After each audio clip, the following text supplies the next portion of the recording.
Hello and welcome to Dateline Lagos on Channels Television. I'm Olumide Macaulay. Coming up on the program, Governor Sanwo-Olu delivers 16th housing project, Lagos holds 9th Climate Change Summit, and update on Ikorodu-Ekpe Road projects. We're beginning from the housing sector. The Lagos State Governor, Babajide Sanwo-Olu, has commissioned the 16th housing project, called the Channels Point. The scheme is a 38-unit apartment in Victoria Island, all in a bid to reduce the deficit in Lagos. The Governor, Sanwo-Olu, promises to deliver more housing projects before the end of the year.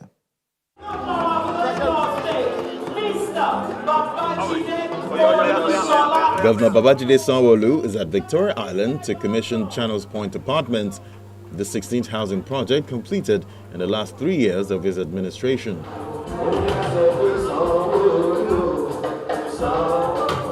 The housing scheme, located at Sinari Daranijo Street, Victoria Island, is built on a land size of 2,832 square meters in a serene environment for the benefit of Lagosians. The project is jointly developed by the Lagos State Development and Property Corporation and Brook Assets and Resources Limited to reduce the housing deficit in Lagos. It consists of 2 blocks of 38 units, 2 and 3 bedroom flats on a land size of 2,832 square meters. Here on these 2 plots of land, we add bungalows that house just 2 different families. We are glad that through this joint venture, we are able to deliver 38 family residential units of commensurate value and quality. Under the administration of Mr. Governor, we have completed and delivered some joint venture projects, such as Codland Luxury Villa, Bayview Estate, and Lekki Apartments, all in the Lekki area of Lagos. In the next 18 months, we hope to deliver other joint ventures projects, including Iconic Towers, Ilopeju Gardens, Amazing Grace, and Kefi Suites. We are elated about the fact that our partnership with the private sector is really yielding positive results in the interest of the good people of Lagos State. It is a luxury accommodation for the comfort of the Alatees.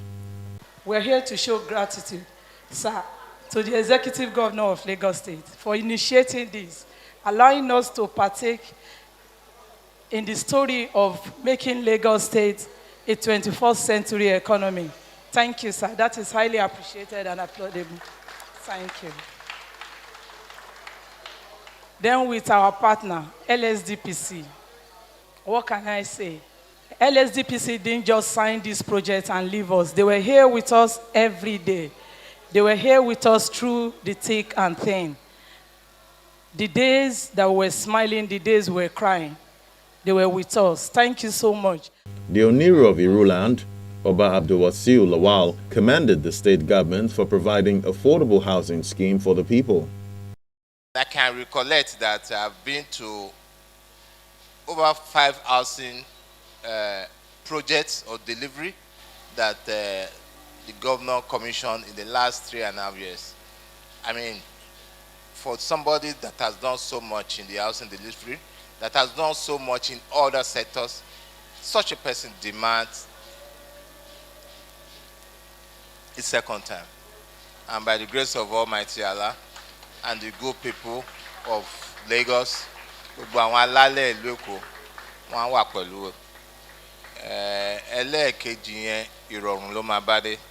let us look at how we can improve on the land value capture concept.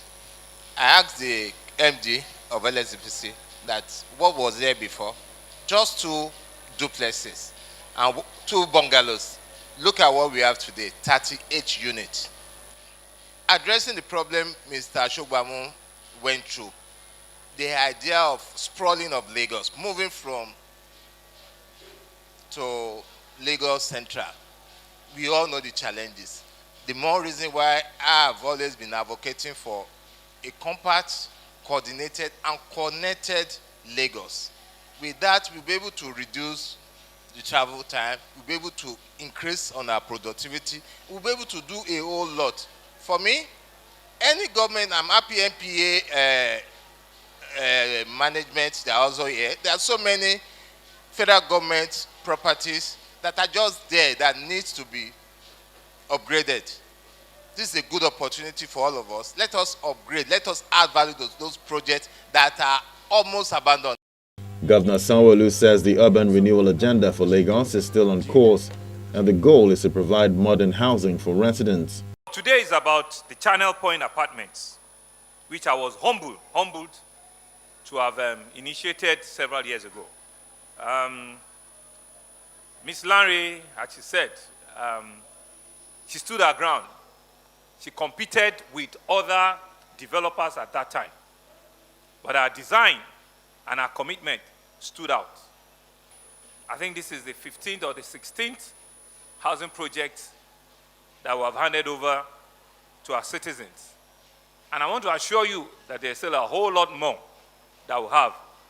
Before the end of this year, I'm sure the Ministry of Housing itself has about 4 projects, major projects, handing over hundreds of flats of apartments to our citizens. Before the end of the year, we've challenged them to ensure that they complete 3 or 4 projects, and these will be handed over to the stock of housing that we have in Lagos State.